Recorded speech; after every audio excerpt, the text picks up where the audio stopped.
कथा, पुरुषार्थ कथा, सुनो सुनो सिद्धार्थ कथा। सत्य कथा,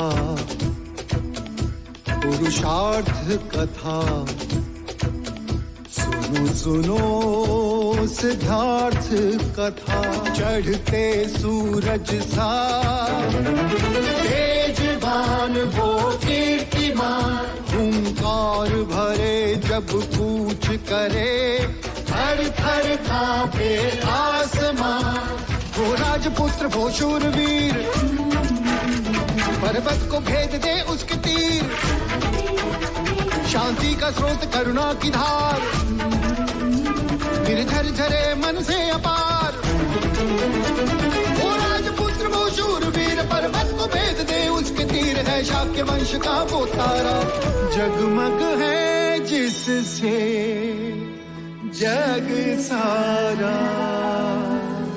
सत्य कथा, पुरुषार्थ कथा, सुनो सुनो सिद्धार्थ कथा।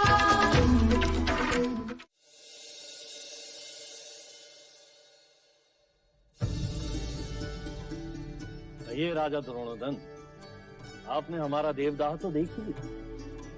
अब बताइए कि क्यों शाक्यों की राजधानी मानने से उसे विरोध किया जा रहा है। इस बात में कम है हमारा देवदाह आपकी कपिलवस्तु से? भाग्य में, भाग्य की कमी। अर्थात आप हमारे देवदत्त के भाग्य को ही ले लीजिए। आयु में सिद्धार्थ से बड़ा है, शिक्षित, शूरवीर है, परंतु भाग्य से युवराज का पद तो सिद्धार्थ को ही मिला। क्या मैं अंदर आ सकती हूँ?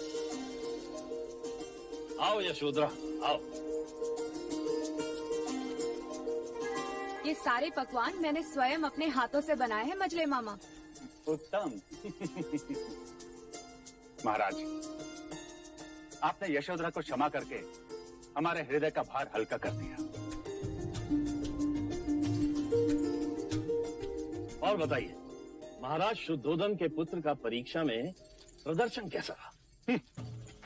षड्यंत्र रच के विजय हुए हैं युवराज। वैसे परीक्षा के पश्चात उन्होंने स्वयं को पूरे कपिलवस्तु के सामने डरपोक और रणछोड़ प्रमाणित कर दिया। वो कैसे? चीते का आखेट छोड़कर जंगल से बच्चे को उठाकर ले गए।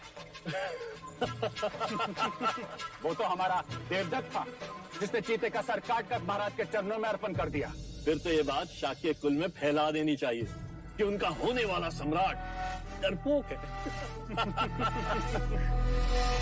सिद्धार्थ की जगह देवदत्त को ही सम्राट बनाया जाए, क्यों? क्षमा करें मजले मामा, पर अब अर्ध सत्य कह रहे हैं। क्या सिद्धार्थ ने एक बच्चे के प्राण नहीं बचाए? क्या सिद्धार्थ ने सारी परीक्षा प्रथम रहकर उत्तीर्ण नहीं की? आपको विश्वास नहीं होगा, परंतु सिद्धार्थ को कपिलवस्तु की प्रजा अपने हृदय में बसाती है।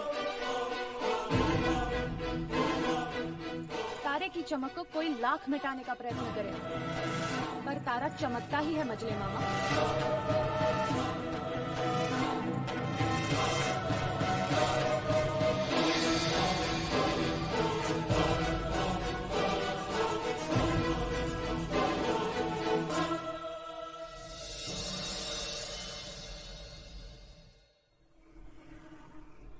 सिद्धार्थ, ये लो मेरी तलवार।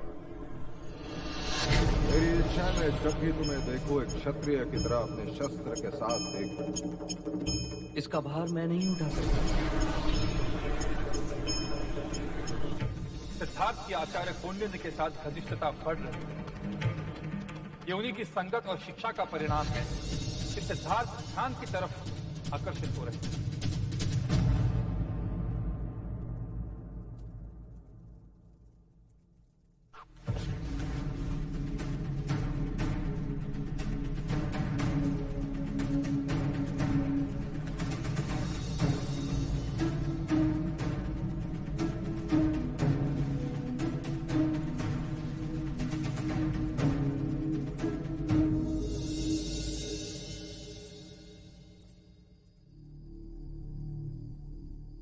क्या हुआ देव?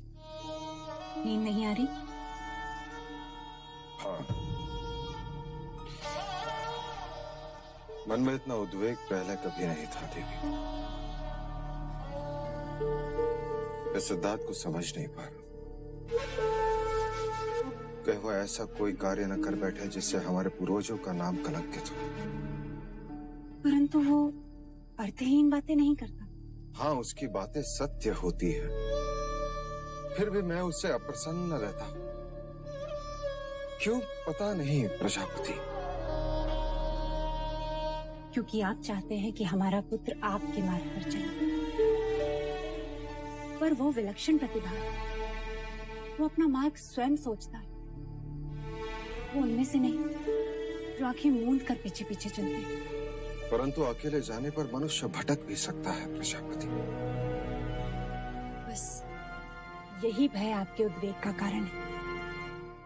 यदि असित मुनि नहीं आते और सिद्धार्थ का भविष्य नहीं बताते तो ये भय कभी नहीं होता और आपको सिद्धार्थ की सभी बातें सहज लगती। सत्य कह रही हो तुम। उसकी बातें मैं सहज स्वीकार नहीं करता। क्योंकि आप उससे बहुत स्नेह करते हैं। वो कुछ अनुचित करता हूँ क्या? नहीं, पर मर्यादा से अधिक सावधानी भी कभी कभी संकट बढ़ा देती है। आइए देव।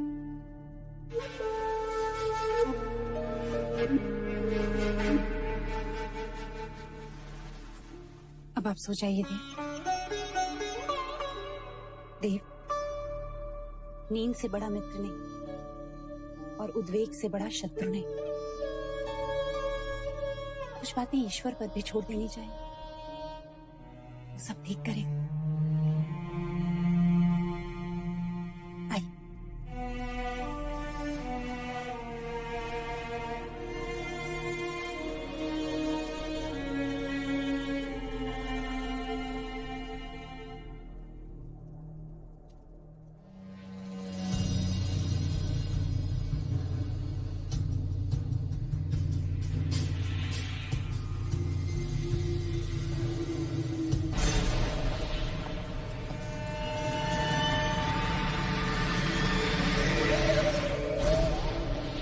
सिद्धार्थ! सिद्धार्थ!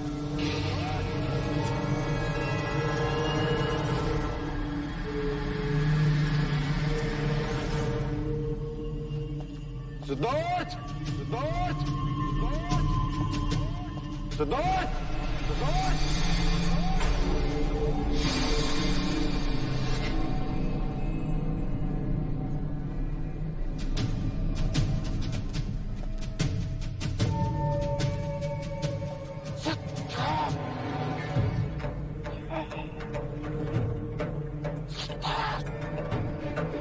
तेरा पुत्र सन्यासी बने, सन्यासी बने।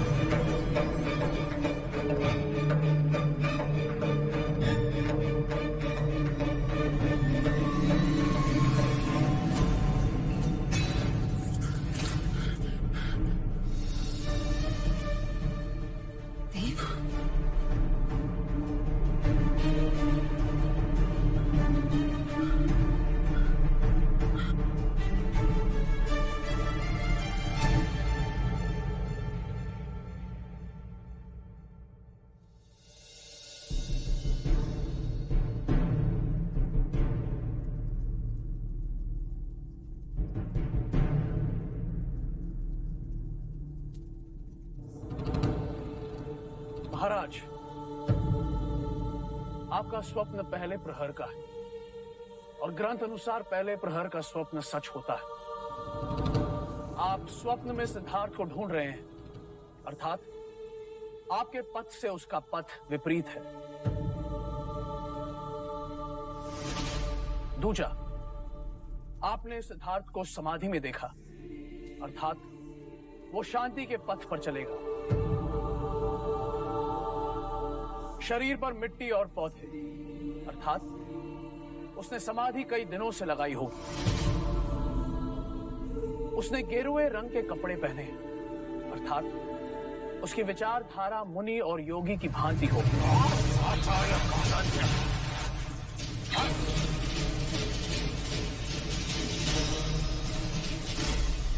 कृपया शांत हो जाइए महाराज। महाराज विचलित ना हो। पहले प्रहर के स्वप्न सत्य होते हैं, किंतु उसके एक नहीं कई संकेत होते हैं। स्वप्न का आकलन व्यक्ति विशेष पर निर्भर करता है। स्वप्न में आप उन्हें खोज रहे थे, इसका अर्थ यह है कि किसी बात पर वो आपसे कहीं आगे निकल जाएंगे। स्वप्न में आपने उन्हें समाधि में पाया, इसका अर्थ यह है कि युवराज का संकल्प दृढ़ है, जो वो ठानेंगे वो करके रहेंगे। आपने उन्हें मुनि की भांति देखा, अर्थात लोग जैसे एक मुनि को पूछते हैं, युवराज को भी वैसे ही पूछे। महाराज, हम सब जानते हैं कि युवराज की जन्म कुंडली में कई सिद्ध योग हैं। जिस राजा का संकल्प दृढ़ होता है वही चक्रवर्ती होता है। मैं आपके कथन से सहमत हूं कि स्वप्नों का आकलन व्यक्ति विशेष पर निर्भर करता है। आचार्य कौंडिन्य, मेरा आपसे मतभेद है। आपने सिद्धार्थ को वो ज्ञान दिया जो मैं उसे देना नहीं चाहता था। आपने सिद्धार्थ को अहिंसा, ध्यान और मृत्यु का ज्ञान दिया, वो उचित न था। कुलगुरु वाचस्पति ने सच कहा महाराज। आकलन व्यक्ति विशेष पर निर्भर करता है। जो बालक 8 वर्ष की आयु में सारे शास्त्र कंठस्थ कर लेता हो, उससे क्या छुपेगा। महाराज, वेदों और शास्त्रों में जगह जगह पर जीवन, मरण, मोक्ष, मुक्ति का उल्लेख है। केवल इन उल्लेखों और उपदेशों से कोई सन्यासी नहीं बन जाएगा। अब तक शमशान वैराग्य की भावना उनमें नहीं हुई, क्योंकि उन्होंने अब तक किसी भी मनुष्य की अथवा अपने स्वजन की मृत्यु नहीं देखी। उन्हें मनुष्य रोग की अनुभूति नहीं हुई है। और रही बात अहिंसा और ध्यान की, तो अहिंसा उनका स्वभाव है और ध्यान उनकी रुचि। महाराज, स्वभाव और रुचि मनुष्य अपने साथ लेकर जन्म लेता है, उसे सिखाया नहीं जाता। एक पक्षी की पीड़ा अथवा एक जीव की मृत्यु देखकर जो बालक बेहाल हो जाता है, मनुष्य के दुख उसके लिए अमूल्य होंगे। आप, हम, यहां उपस्थित सब मोक्ष प्राप्त करना चाहते हैं। प्राप्त करने के कई मार्ग, भक्ति, वैराग्य, ज्ञान। अब कौन सा मार्ग चुनना है, इसका आकलन भी व्यक्ति विशेष पर निर्भर करता है। फिर भी यदि आप सब गुणी जनों को मेरी शिक्षा प्रणाली अनुचित लगी हो, तो मैं क्षमा चाहता हूं। महाराज, मुझे यहां से जाने की अनुमति दे दीजिए।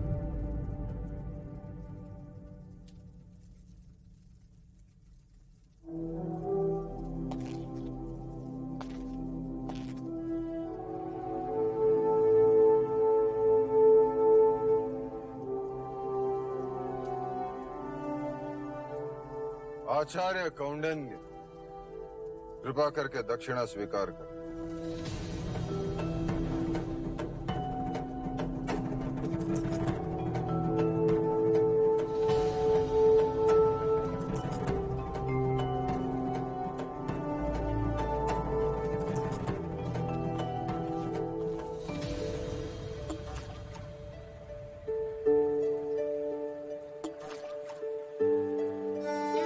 ऐसा क्यों होता है चन्ना?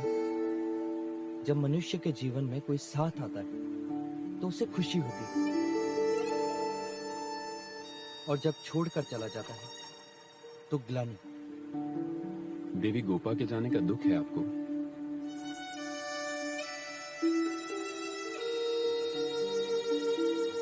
हाँ, आई थी तो मन भर गया था। गई तो मानो कुछ खालीपन, जैसे आंख खुलते ही स्वप्न अदृश्य हो जाता है। अब मैं क्या कहूं युवराज, इस प्रश्न का उत्तर तो केवल आचार्य कौंडिन्य दे सकते हैं। मन के विषय में वो अधिक जानते हैं। हाँ, परंतु वो तो सवेरे से ही दरबार गए, न जाने कब लौटेंगे।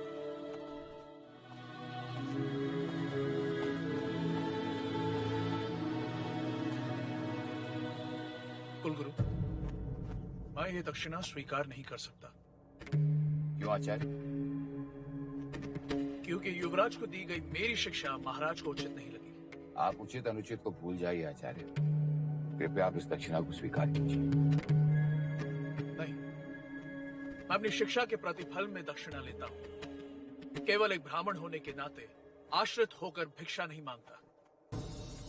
क्या आप उस पर आक्षेप कर रहे हैं आचार्य कौंडिन्य? क्या आपने महाराज को प्रसन्न करने के लिए असत्य नहीं कहा? नहीं आचार्य, मैं इस राज्य का कुलगुरु हूँ। मेरा कर्तव्य यह है कि मैं राजा के प्रति, इस राज्य के प्रति निष्ठावान रहूं। कहीं उनका विश्वास खंडित ना हो जाए। वो चिंता मुक्त रहें कि वो अपनी प्रजा का अच्छा पालन कर सके। क्या आपको ज्ञात नहीं है कि असित मुनि के एक कथन से पूरी की पूरी एक पीढ़ी को कपिलवस्तु से निकाल दिया गया था? और आपका भी इस राज्य के प्रति यही कर्तव्य था आचार्य कौंडिन्य कि आप युवराज को क्षत्रियता का पाठ पढ़ाते, आखिर एक सन्यासी का। कुलगुरु, आत्मा भाग्य को साथ लेकर आती है। आपके अथवा मेरे कहने से कोई सन्यासी नहीं बन जाता। मैंने युवराज को वो प्रत्येक शिक्षा दी है जो एक गुरु को अपने शिष्य को देनी चाहिए। क्षमा करें गुरुवर्य, जीवन निर्वाह के लिए जो शिक्षा से समझौता करे उसे गुरु नहीं कहते।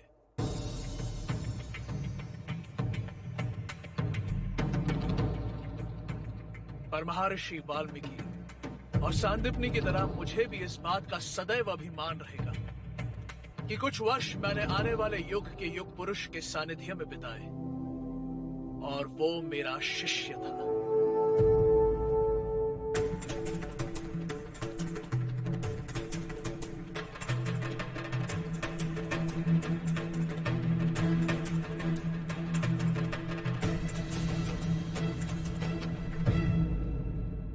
कौंडिन्य के विचार तो आपने सुने भाई महाराज।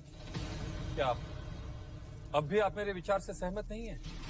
अब हमें आचार्य कौंडिन्य के वानप्रस्थ होने की इच्छा पूर्ण करनी चाहिए। आपका क्या सुझाव है कुलगुरु वाचस्पति? राजन, उनके विचार और हमारे विचार भिन्न हैं। अर्थात आपका भी यह मानना है कि आचार्य के वानप्रस्थ होने की इच्छा पूर्ण कर दी जाए। परंतु महाराज, उनका रिक्त किया स्थान कोई पूरा नहीं कर सकता। और मैं शाक्यों का सिंहासन रिक्त नहीं रख सकता अमात्य। मैं सिद्धार्थ को सन्यासी बनते नहीं देख सकता। यदि युवराज के हित को देखा जाए राजन, तो कौंडिन्य की इच्छा को तुरंत पूर्ण करना चाहिए। युवराज वन में जाए या ना जाए, परंतु आचार्य कौंडिन्य को वन में जाना ही होगा। सिद्धार्थ! सच कहते थे आचार्य कौंडिन्य। कभी कभी आंखें खुली होते हुए भी मनुष्य बेध्यान हो जाता है। ऐसे कैसे? देखो, हम निकले थे महल जाने के लिए, परंतु पहुंच गए नगर द्वार। सुनिए ना, क्या हो गया? भाई लोगों से क्या हो गया? क्या हो जाने, कुछ बोले तो सही। अभी तो ठीक से क्या हो गया? बोले क्यों नहीं रहे? जागिए ना, कुछ बोले तो। क्या हो गया? ये नहीं रहे।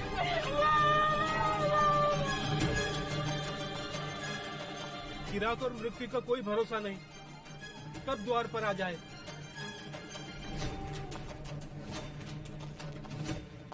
अरे वो देखिए, युवराज आ रहे हैं। युवराज!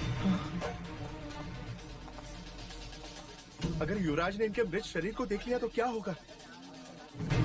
हमारा तो नगर निकाला हो जाएगा। देखो, हम ऐसा बर्ताव करते हैं जैसे कि कुछ हुआ ही ना हो।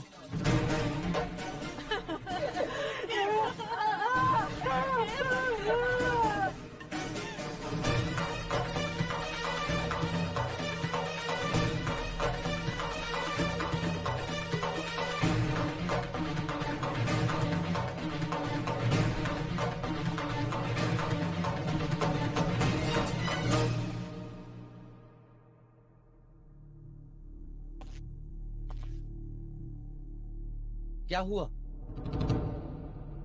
आप सबकी आंखों में आंसू कैसे?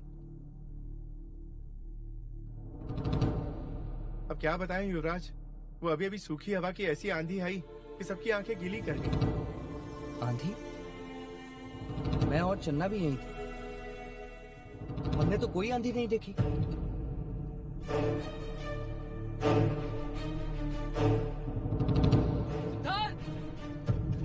सिद्धार्थ, क्या हुआ? क्यों सांसों से तेज दौड़ रहे हो? इतने भयभीत क्यों? आचार्य कौंडिन्य कपिल वस्तु के गुरुकुल को छोड़कर हमेशा के लिए जा रहे हैं।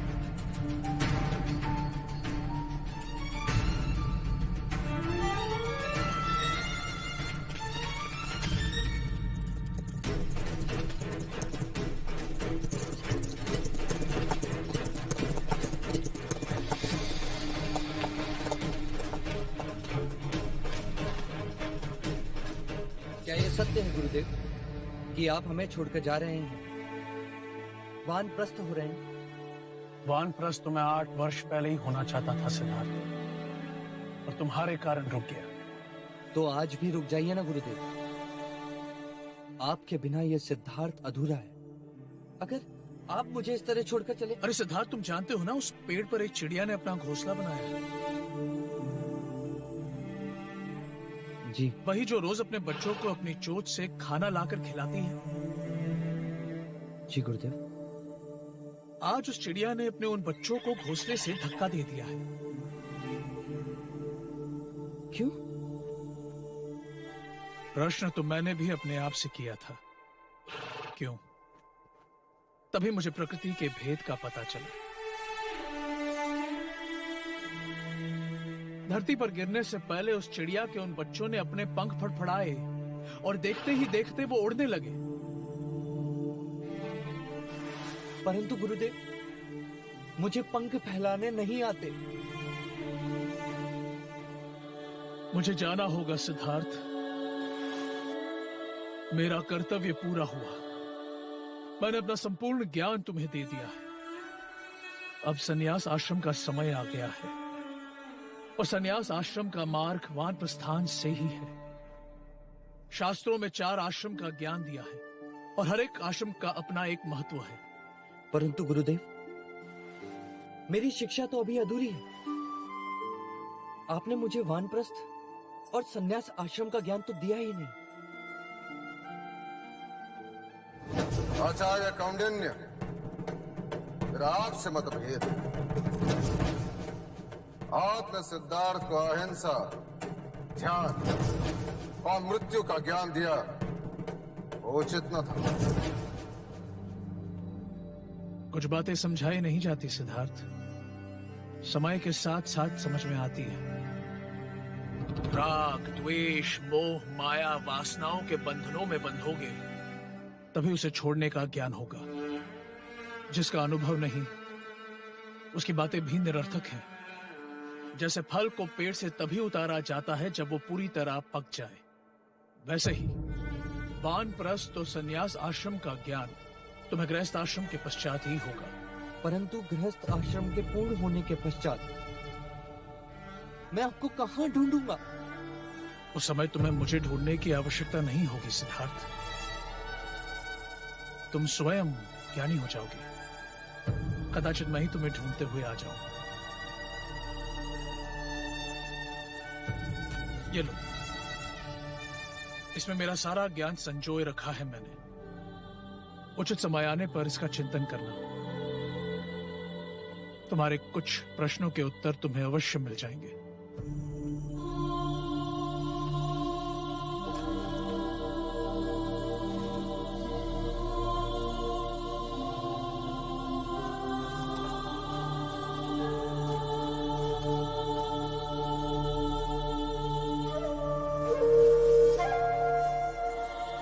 गुरुदेव, रुक जाइए गुरुदेव, आपके बिना मैं अकेला रह जाऊंगा। गुरुदेव, रुक जाइए। आचार्य, क्या तुम्हें ऋग्वेद की ऋचा स्मरण है? जी। तो आंखें बंद करो और बोलो। तत् त्वम् असि, सः अहम् अस्मि, अहं ब्रह्मास्मि।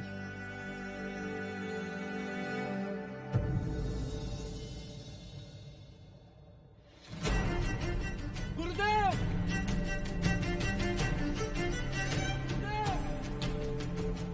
जीवन किसी एक स्थान पर रुकता नहीं, जैसे नदी का पानी बहता रहता है। यदि वो एक स्थान पर रुक जाए तो दूषित हो जाता है। अपने मन को शांत करो, ध्यान में बैठकर अपने विचारों पर, अपनी भावनाओं पर संयम पाने का प्रयत्न करें। शांत मन मनुष्य के प्रत्येक समस्या का चिकित्सक होता है। तुम्हें अपने आप मुक्ति मिलेगी।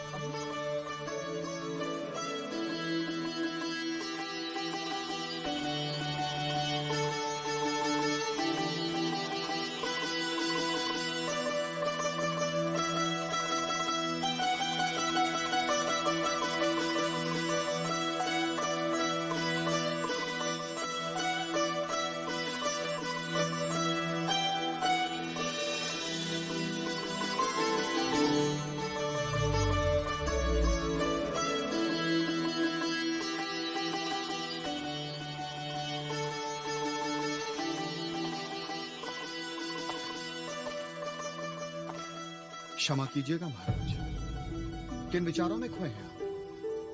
नृत्य में भी आपका ध्यान नहीं है?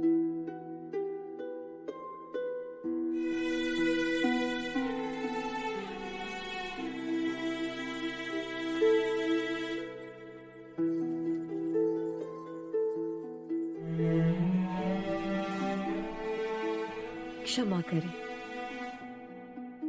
हम आपका मनोरंजन नहीं कर पा रहे हैं। कोई त्रुटि हुई हमसे? नहीं मोहिनी, आज मन चिंताग्रस्त है। किस विषय में महाराज? असित मुनि की भविष्यवाणी तुम भली भांति जानते हो उदयन, और युवराज की रुचि ध्यान की ओर बढ़ती जा रही है। क्षमा करें, किंतु युवराज की सेवा करने का अवसर आपने हमें नहीं दिया। जब काम बाण चलता है ना महाराज, तो बड़े बड़े ध्यानी मुनि भी भोग की बोली बोलने लगते हैं, और युवराज ने काम का रंगीन संसार देखा ही कहाँ है। महाराज, मोहिनी बिल्कुल सत्य कह रही है। युवराज अभी तक कौंडिन्य के संपर्क में आए, इसलिए ध्यान की बातें करने लगे। और जब वो इन सुंदरियों और मोहिनी के साथ रहेंगे तो भोग विलास में रत हो जाएंगे। महाराज, काम सबको पिघलाता है।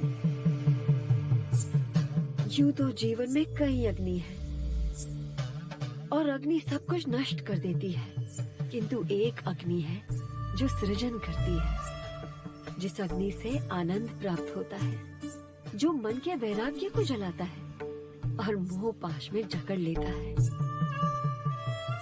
ठीक है मोहिनी, आज से युवराज का उत्तरदायित्व तुम्हारा। काम शास्त्र तुम उसे सिखाओ।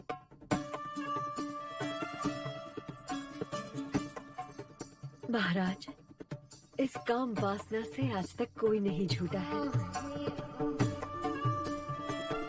युवराज को काम शास्त्र का पाठ हम पढ़ाएंगे।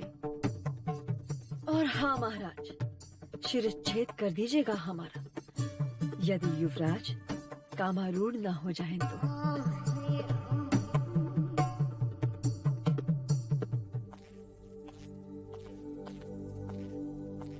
सिद्धार्थ,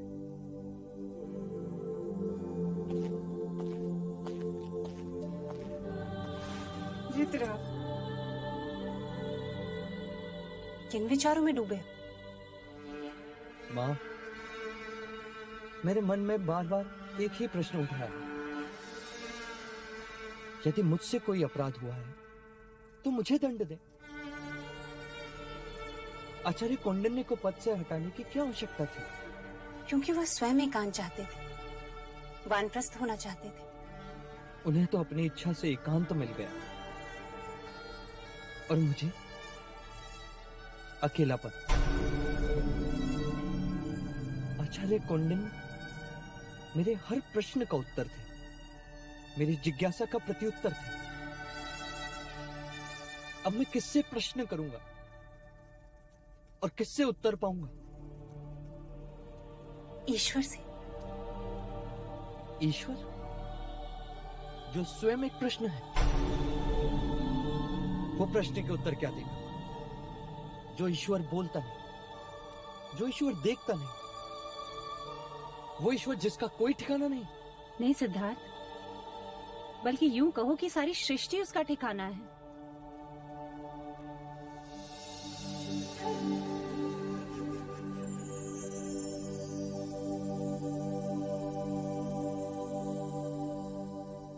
देखो, ये सूर्य भी ईश्वर का एक रूप है, जो दिखाई देता है, जो अपने धूप से तुम्हें छूता भी है और अपने उजाले में सृष्टि का ज्ञान देता है। क्या ये किसी गुरु या आचार्य से कम है? और संध्या में जब ये डूब जाता है तो हम निराश नहीं होते। क्यों? क्योंकि हमें विश्वास है कि ये कल फिर आएगा, एक नई सुबह के साथ। सिद्धार्थ, ईश्वर के एक नहीं अनेक रूप होते हैं।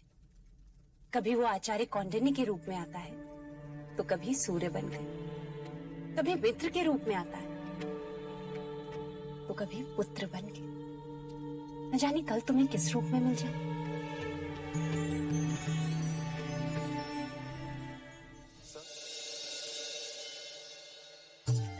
आइए महामंत्री जी, स्वागत है आपका।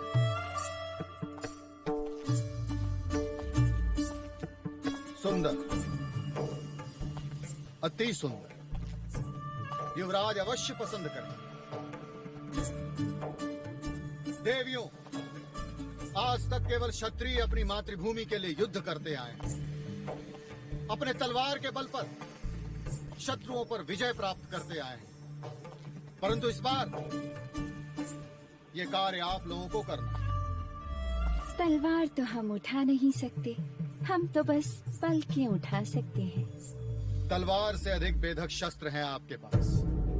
आपका सौंदर्य, आपका श्रृंगार, आपकी ये भाव भंगिमाएं, रति जैसी मादकता और उन सब से सर्वोपरि आपकी पुरुषों को समझने की क्षमता।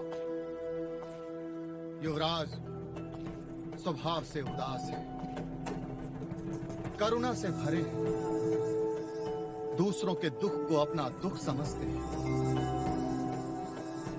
आपका ये कर्तव्य होगा कि आप सब उन्हें वैराग के विपरीत उंगली पकड़कर जीवन का आनंद प्राप्त करने की शिक्षा दें। उन्हें समझाएं कि संसार में जितना दुख है उससे कहीं अधिक सुख है। ये रंगीन रातें,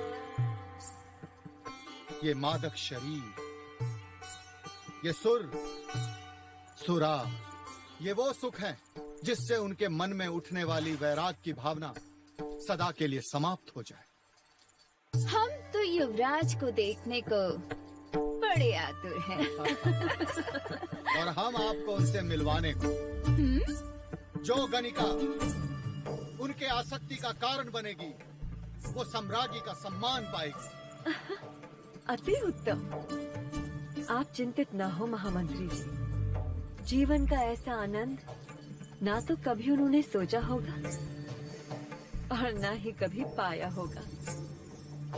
उदासी उनकी दास होगी और आनंद उनका साथी। देखना, ये रतियां उनको कामदेव बना के ही छोड़ेंगे। हाँ, और हमारा आपसे वचन है महामंत्री जी, युवराज जल्द ही स्वयं को पुरुष समझने लगेंगे। उनसे उनका वैराग्य छीन लेंगे हम। दीदी, क्या हम युवराज से लड़ने जा रहे हैं? हाँ? लड़ने नहीं, हम उनसे प्रेम करने जा रहे हैं। हम युवराज को युवराज से महाराज बनाएंगे। कपिल वस्तु के लोग हमें बहुत बधाई देंगे। अर्थात युवराज यहाँ आएंगे? हाँ, युवराज यहाँ आएंगे। सच? सच।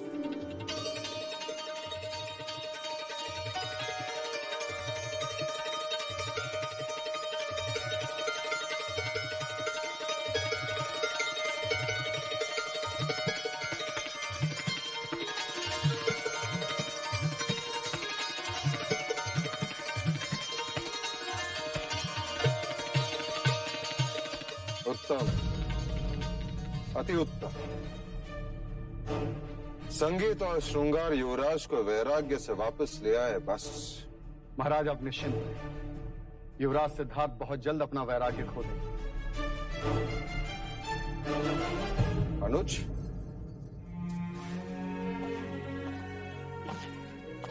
प्रणाम मां। तुम देवदास से कब लौटे? अभी अभी लौटे महाराज। अभी तक खुश तो है? जी। और महाराज दंड पानी? सदा की भांति बात तो मिश्रे की ही कर रहे थे, परंतु ईर्ष्या की गंध तो आ ही रही। आपसे और युवराज सिद्धार्थ से बड़ी ईर्ष्या करते हैं। महाराज, बोलो अंगद। कौशल नरेश का राजदूत आया है, महाराज से मिलने की अनुमति चाहता है। कौशल? जी महाराज। महाकौशल का राजदूत? क्यों? उसे कहो कि हम राज्यसभा में मिलेंगे। जो आ गया महाराज।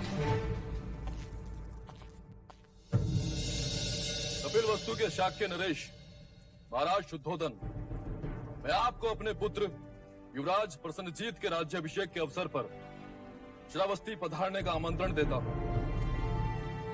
आपकी उपस्थिति युवराज का सद्भाग्य होगा और मेरा बहुमान। मोहर कौशल नरेश, महाराज महाकौशल।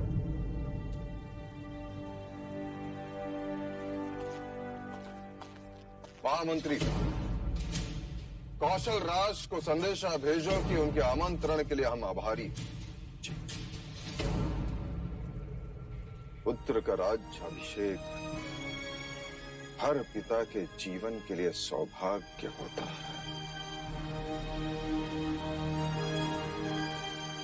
हम अवश्य पधारेंगे। महामंत्री, राजदूत को उनका सम्मान दिया जाए। जो आज्ञा।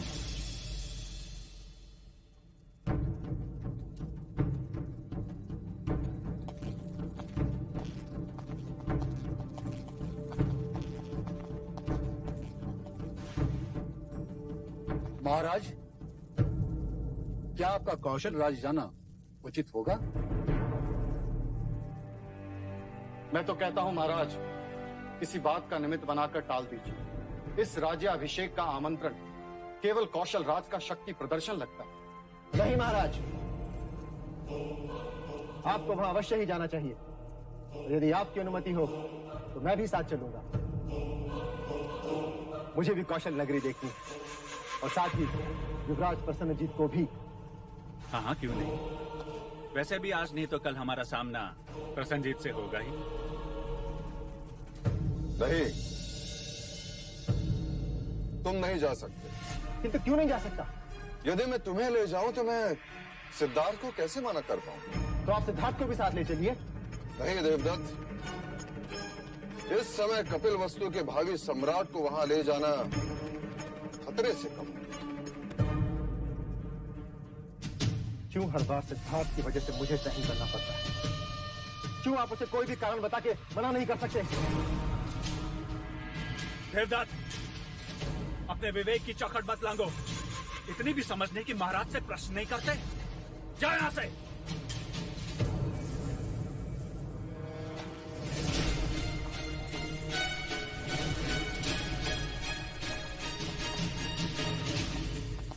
महाराज,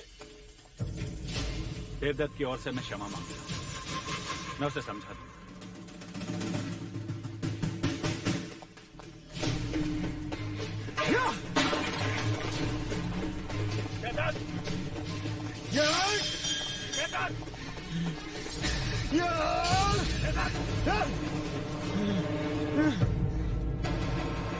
क्रोध में चीजों को नष्ट करने का स्वभाव तुम्हें तुम्हारी माँ से मिला है। माँ से कुछ तो मिला, पिता से तो कुछ भी नहीं। देवदत्त, मेरी बात ध्यान से सुनो। आज तक वही तो करता आया हूँ। शांत। और एक बात गांठ बांध लो, महाराज को निराश करने का अर्थ है अपने ही भाग्य को ठोकर मारना। सिद्धार्थ से दूर जा रहे हैं महाराज। उसे भोग विलास में इतना डुबो दो कि सांस लेने की सुध न रहे। उससे क्या होगा? विलास का अतिरेक उसे निष्क्रिय बना देगा। तलवार जब अधिक समय तक मयान में रहती है तो उसे जंग लग जाता है, और जंग लगी हुई तलवार पर प्रजा कभी भरोसा नहीं करती। समझे?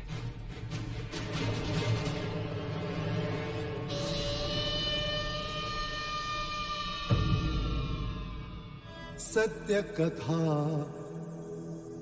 पुरुषार्थ कथा, सुनो सुनो सिद्धार्थ कथा।